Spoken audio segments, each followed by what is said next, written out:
Camels, the cigarette that's first in the service, presents from the 6th Ferrying Group Air Transport Command at Long Beach, California, the Abbott and Costello program. The music of Pete Stevens and his orchestra, the songs of Connie Haynes and the Camel Five, tonight's guest, Miss Merle Oberon, and starring Bud Abbott and Lou Costello.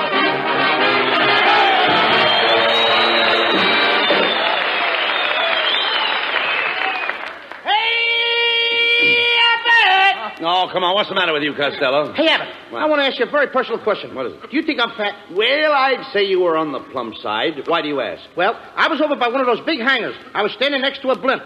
All of a sudden, an officer points to me and says, "Look, they're making them with faces now." Oh, he was just kidding. You know, there's nobody that has a better sense of humor than a flying man. I know that too, Abbott, because I'm a flying man myself. What do you mean? I started flying when I was a 6-month-old baby. You flew when you were a baby? Yep. I flew out of my nurse's arms and made a perfect 1-point landing. No. You mean 3-point? No, 1 point. My safety pin was open. Costello, I don't believe you've ever been up in the air. Oh, yes, I have. I used to be a hostess. Well, you walked into that one, my friend. For your information, plane hostesses are always female. This was a male plane. Tell me, Costello, when was the last time you were up in the plane? Do you want the truth or my version? Oh, no. I want the truth. I think we'd get more laughs the other way. No. Tell the truth. Okay, I'll tell the truth. All right. I took my first plane ride today. Captain Dick Lassiter took me up in a great big plane. Tri-motor? Try what? I said tri-motor? Certainly we tried the motor. What do you think we did? Push it? No, skip it. I'm not going to get it up in the air and then try it. All right, forget about it. Forget about the motor? No. The other thing. By the way, what kind of a pilot is he? Was he flying blind? No, he was perfectly sober. What a dope. Of course he was sober. Well, never mind that. You know, Lou, I wonder what these boys down here at Long Beach do when they go on leave. Well, I saw a bunch of the boys down at the beach with their girlfriends. Did they go down there to spoon? Well, they didn't go down there to wash their socks. Well, here's Ken Niles. I've been waiting to see you, Ken. I was wondering what your wife thought of the picture we made last week. That's right, Niles. What did she think of my acting? Well, I don't mind telling you that she absolutely raved. She raved, eh? Yes, they took her away the next morning. What's so funny about that? Did you make that up yourself? Yeah, out of my head. You certainly are. I hate that Well, guy. I know you do, but quit arguing, Costello. I want to hear more about the picture. Did you read any reviews, Ken? Yeah, sure. The Druggist Weekly gave the picture 4 aspirins. See what happens, don't you? He's got the band framed up. Certainly he's got the band framed. That wasn't a funny line. There was nothing funny about that, brother. Can you imagine that? Listen, Ken, I read all the reviews. And even Mrs. Roosevelt mentioned our picture in her column. What did she say? She said, "My day was ruined." That's the one line I don't know why they got it in. Yeah, wait a minute, look. Lou, didn't we get any compliments at all? Oh, sure. We got one cheer that I remember. Where from? The Bronx. The Bronx? You know, in Hitler's face without music. Oh, yeah. Well, maybe we should give up the idea of producing our own pictures, Don't you be silly. No. Perfume Pictures Incorporated is here to stay. And I'm ready to start another picture right now. Push the button for my secretary. Okay. Hey. What's the idea of a horn for a buzzer? She used to be a waitress in a drive-in. Oh. Oh, boss, I'm sorry I was late this morning. Are you doing anything tonight? Why, no, not a thing. Then try and get here on time tomorrow morning. Fine secretary. How did you get a job here? I used to be in pictures. I played in The Way of All Flesh. What part did you play? One of the meatballs. Everybody gets laughs but me. All right. Have patience. By the way, do I have any appointments today? Yes, sir. At 12 o'clock you have an appointment with Hetty Lamar. What am I doing after that? Me, he asked. Mr. Costello, could I speak to you for a moment? Why, it's Botsford Twink, our soundman. What's on your mind, Bots? Well, I want you to know that I was terribly hurt because I wasn't in your picture last week with Carmen Miranda. After all, if you're looking for new faces, look at me. My face is new, isn't it? Oh, very new. In fact, your whole head has only been slightly used. Please give me a chance, Mr. Costello. I really do have a lot of talent. You know, I do most of the voices in all the Leon Schlesinger cartoons for Warner Brothers. You don't tell me. Yeah, for instance, here's a little Porky Pig. This is the way I talk when I play Porky. That's all, folks.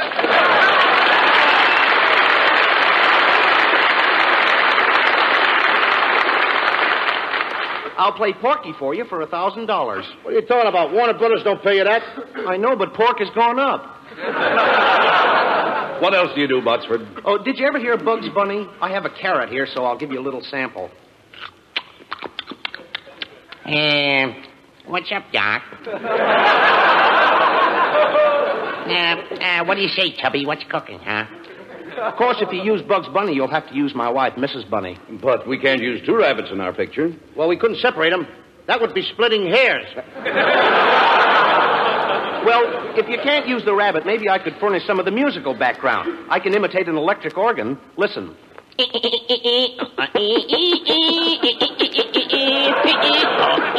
It's clever, ain't he? Do you call it an organ? Now, listen, Botsford. I can't use any of that stuff in my picture. Now, will you get out of here? Now look what you did. Now look what you did. Now look what you did. Every time you yell at me, I get the hiccups. Well, when you yell at me, he gets that. Why do you yell? How did I know? Did I know that when I talk loud, he gets the hiccups? Costello. Did I know that? Well, don't yell at him. Do All right. something for the poor fella. Please, Botsford. That's it. Talk nice to him. Botsford, I'm talking low and easy. Now, take it easy. No more hiccups. That brings him out of it. That brings him out of it. Does it? I didn't know that. All right, take it easy. How do you feel? Better now. Oh, you do? I feel fine. Oh, am I glad of that, Abbott. Now, let's get back to this picture.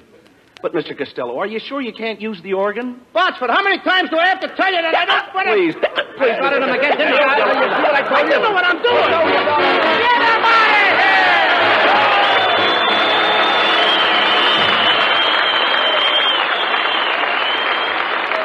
Hey, Lou Costello. Oh, yes, Niles. I want to ask you something.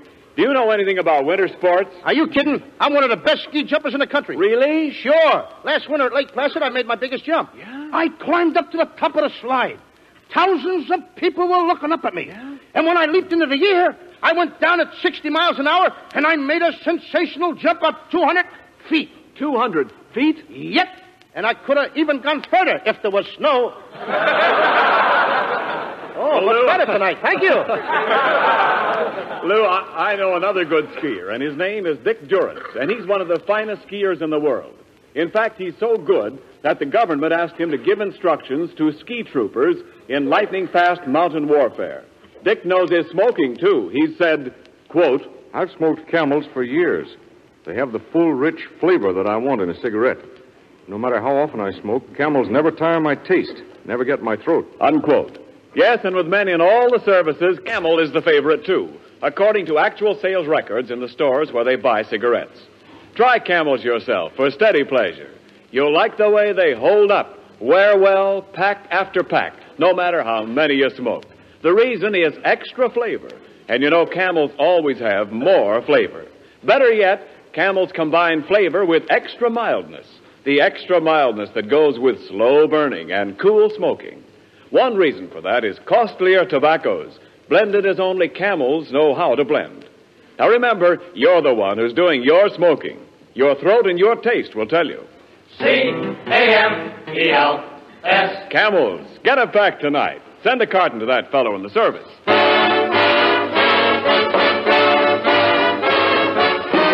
Lead Stevens, the orchestra, and the Camel 5 with a new treatment for an old tune by the light of the silvery moon.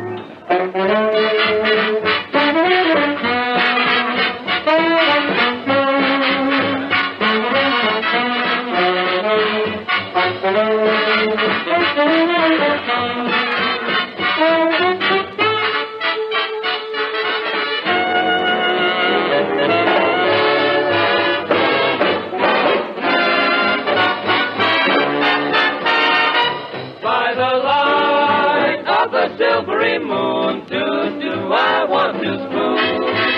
To my honey I'll croon love's tune.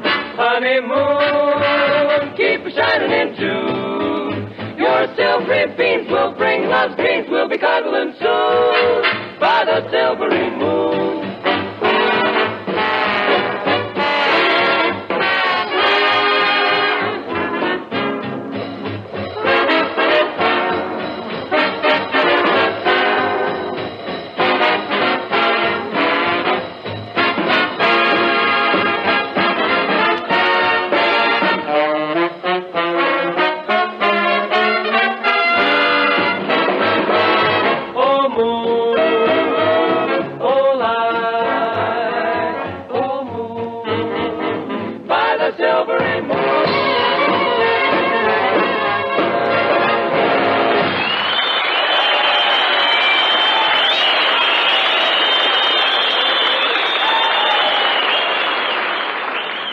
Costello, we can't hold up production on your new picture any longer. Now, we've got to get a leading lady. How about giving that secretary of yours a chance? She has blue eyes and blonde hair. And a Supreme Court figure. What do you mean, a Supreme Court figure? A Supreme Court figure? What do you No mean? appeal. Oh!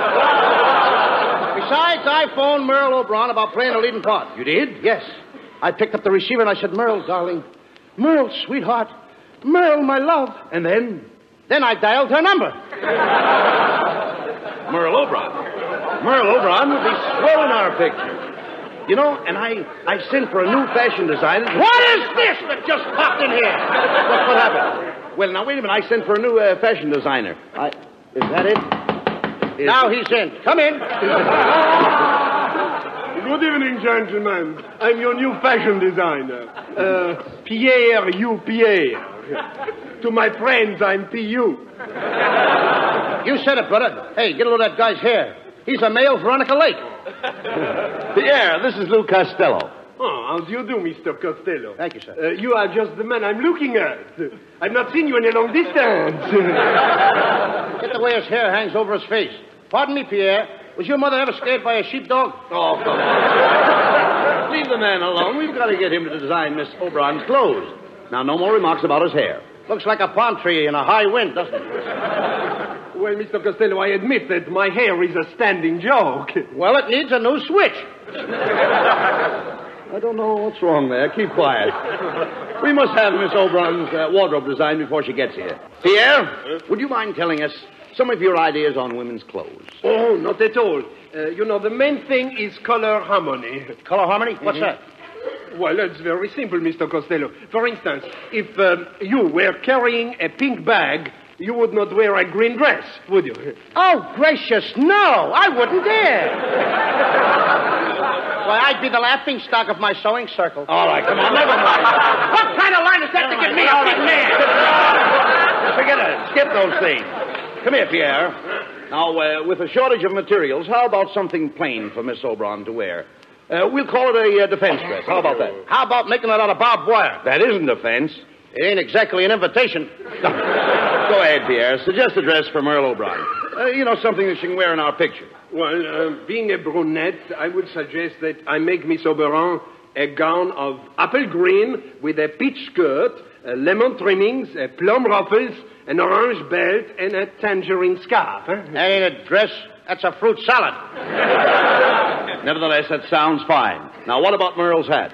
Well, the hat should be very simple but very smart. Do you think the boys in camp here would like Miss Oberon in a hat that has 3 roses and a ribbon on the side? Huh? No, they'd rather have 4 roses with a chaser on the side.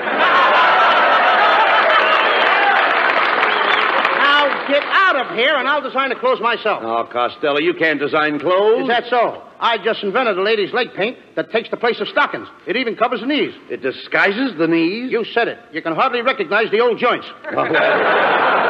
Well, we let Merle Oberon design her own clothes for the picture. What do you say? Yes, and I'm just the girl who can do it. Now listen, kid, you keep out of this. Look who it is. It's Merle Oberon.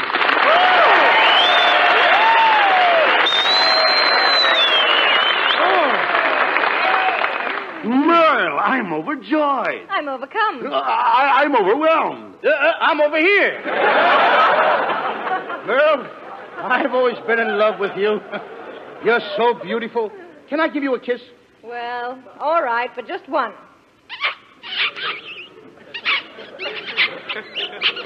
Lou, where did you learn to kiss like that? I used to be a bugler in a Boy Scout. Now, look, if you folks don't mind, we'll go over the script of the picture that you are going to play tonight. It's a story of the knights of old. Merle, you play a beautiful princess. And you wear a hoop skirt. A hoop skirt? Yeah, a hoop skirt. That's a parachute with legs. Costello plays the part of a knight. He's in love with you. I thought knights were tall. Well, kid, on account of daylight saving time, the nights are getting shorter. As the first scene opens, Merle, you're in the palace, awaiting the arrival of your lover. You are playing the organ. Organ? Like this? Botsford, didn't I tell you that you couldn't be in this picture? Don't do that. I started it again. I'm sorry. Don't shout at him. Oh, I'm sorry. I'm sorry. I'm sorry. All right, I'm sorry. I'm talking nice and easy. Relax. Take it easy. All right, Botsford. Shout at him in a moment. I'm talking nice. How easy can I talk? I'm okay. I'm sorry, Botsford. Very sorry. I'm okay now, Mr. Costello. Oh, I'm glad you are. Now keep out of the picture. You did it again. Don't yell at me. Botsford, I'm sorry. Will you please put a gag in his mouth? Put a gag in his mouth. Yes. If I had a gag, I'd tell it myself. Come on, let's get back to this story. Costello, as a knight, your costume is a suit of armor. That's right, Lou. You wear an iron coat, an iron vest, and iron trousers. In fact, you wear a whole iron suit. Where do I get it pressed? At Lockheed? Now, your suit may become rusty, so you better keep yourself well oiled. I'd have to be oiled to make love to you in an iron suit. Merle, you walk out on the balcony. Yes, and I sneak right up to it. But how'd you get across the moat? I caught the guard with his bridges down. Then we have the big scene where Costello serenades you with a song of love. And, Lou, I will drop a flower on you. In a mad moment of love? No, in a pot. Now, Merle, you signal that the coast is clear. And Costello, you climb the balcony. You reach Merle's side. You're panting from the long climb in that suit of armor. Yes, that's it. You gaze into her eyes. Remember, this is your big chance. Never mind, no more pants. Never mind that. There's emotion in your voice. As you stand there in your iron suit, what do you say to her? Hey, kid, have you got a can opener?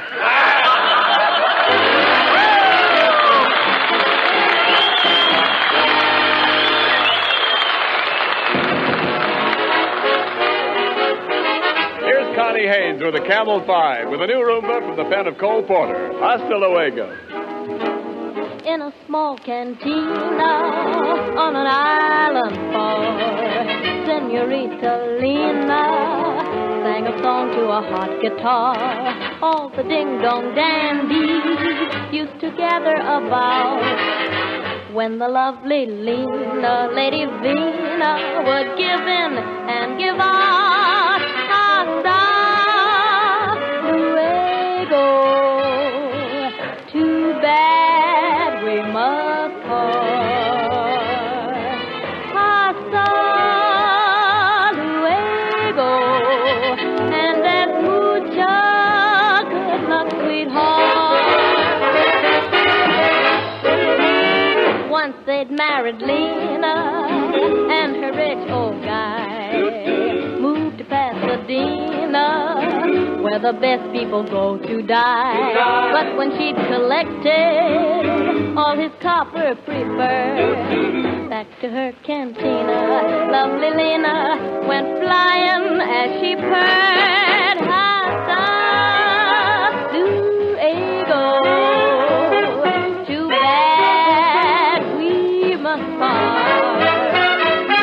Hasta luego. And there's mucha good luck, sweetheart. Ay, hasta luego. Too bad we must part. Oh, hasta luego. And there's mucha good luck, sweetheart.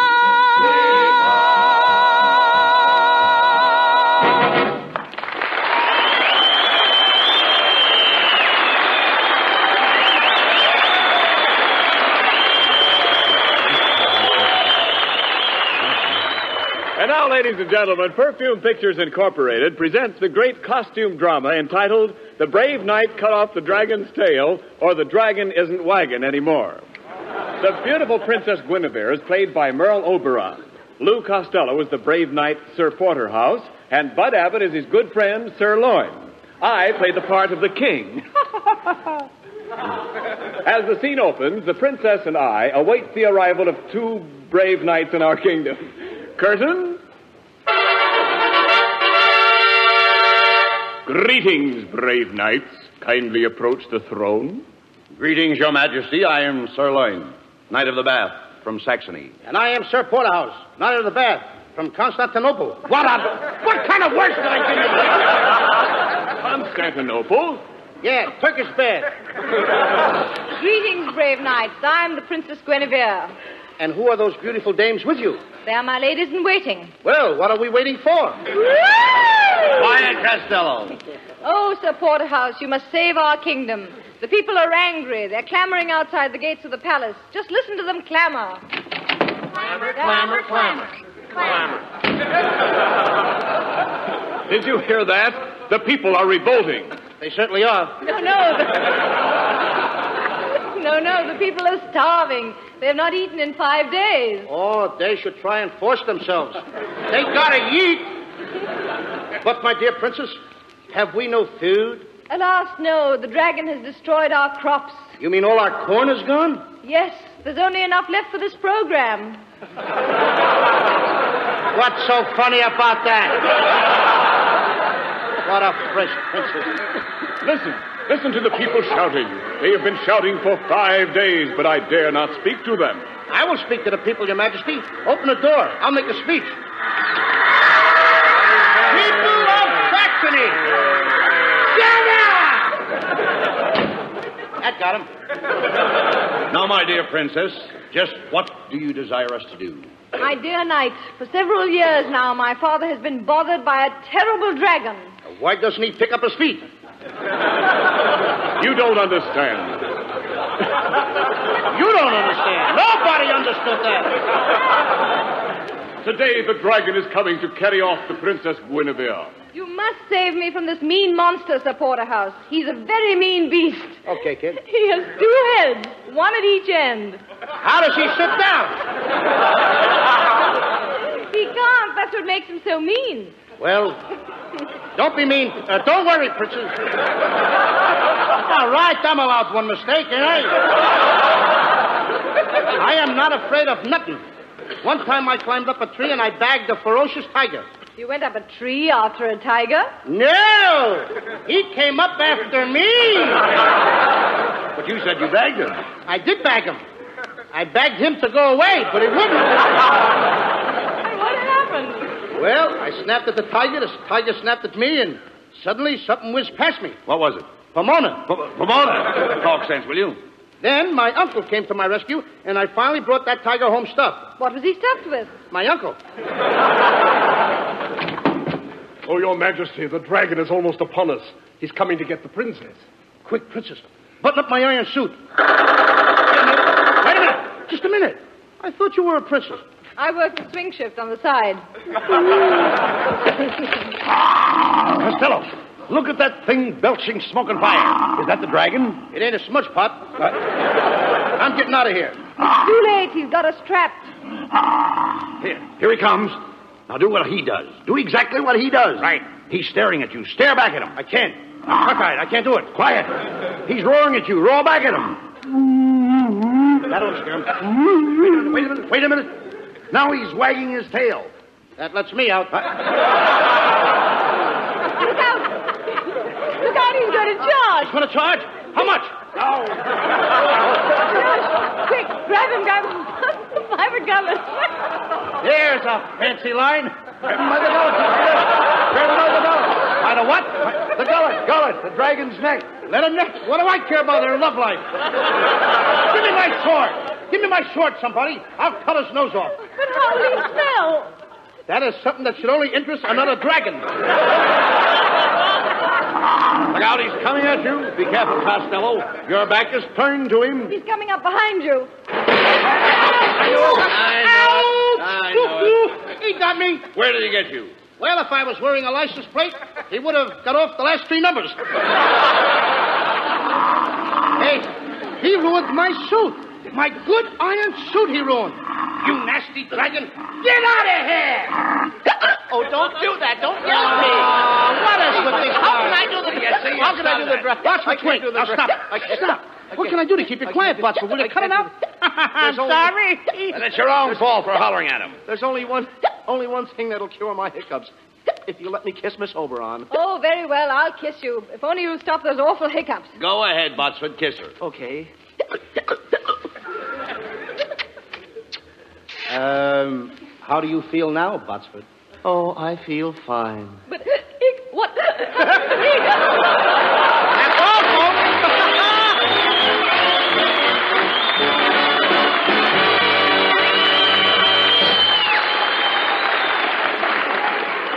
tunes you whistle for a while and then forget, and others stay with you for years. I think the ones you remember are the ones that have character. I believe that goes for cigarettes, too. We say that Camels have character, and we back that up with the thousands of smokers who have stood by Camels for 20 years and more. We think it's true that more people have smoked Camels longer than any other cigarette. Try Camels and see for yourself. Try them in your T-zone. That's T for taste and T for throat, your own proving ground for cigarettes. Your taste will tell you that Camels have more flavor, and it's extra flavor that helps make Camels hold up day in and day out. Makes the second pack better than the first, and the third better than the second. Your throat will tell you about mildness, too. It's the best judge you'll find. Yes, Camels are mild, cool smoking, slow burning, because they're expertly blended of costlier tobaccos. Your throat and your taste will tell you. C-A-M-E-L-S. Camels, get a pack tonight. You'll want to buy a carton tomorrow. Here's more news about the Camel Caravans, those traveling shows which entertain the men in the Army camps. 32 performances of the Camel Caravan units will be given to men in the training stations throughout the coming week.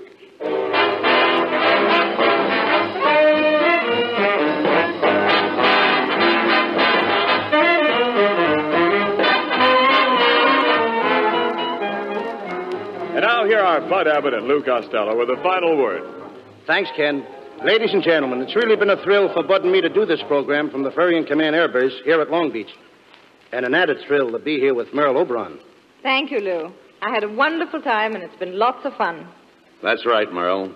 And we'd like to extend our sincere thanks to Colonel Ralph E. Spake, Lieutenant Colonel John P. Frame, Jr., and their splendid staff of officers for the opportunity to make this visit. Next week, we'll be back in Hollywood on Thanksgiving Day. In addition to the regular gang, we'll have as our guest Herbert Marshall. And we do hope you'll all join us. Until next Thursday, Bud and I wish you all a very pleasant good night. The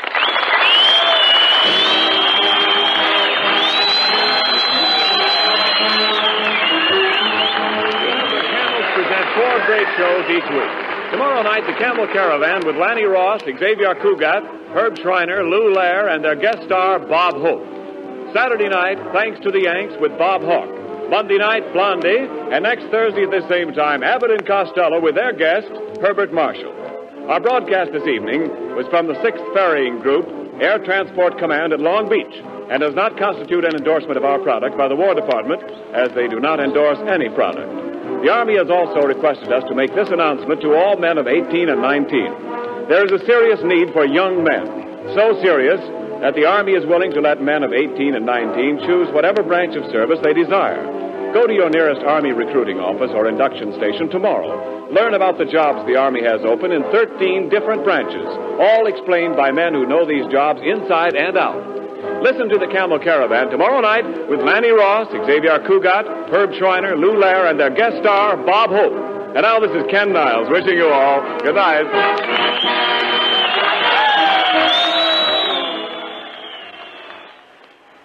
Mister, if you've got a pipe that's biting you, why, it just means one thing. Your pipe's hungry. Yes, sir, hungry for Prince Albert, the mild, rich, tasty tobacco that won't bite your tongue because it's no-bite treated. PA's crimp cut, too, for easy packing and stay-lit burning. Around 50 pipefuls in every handy pocket package.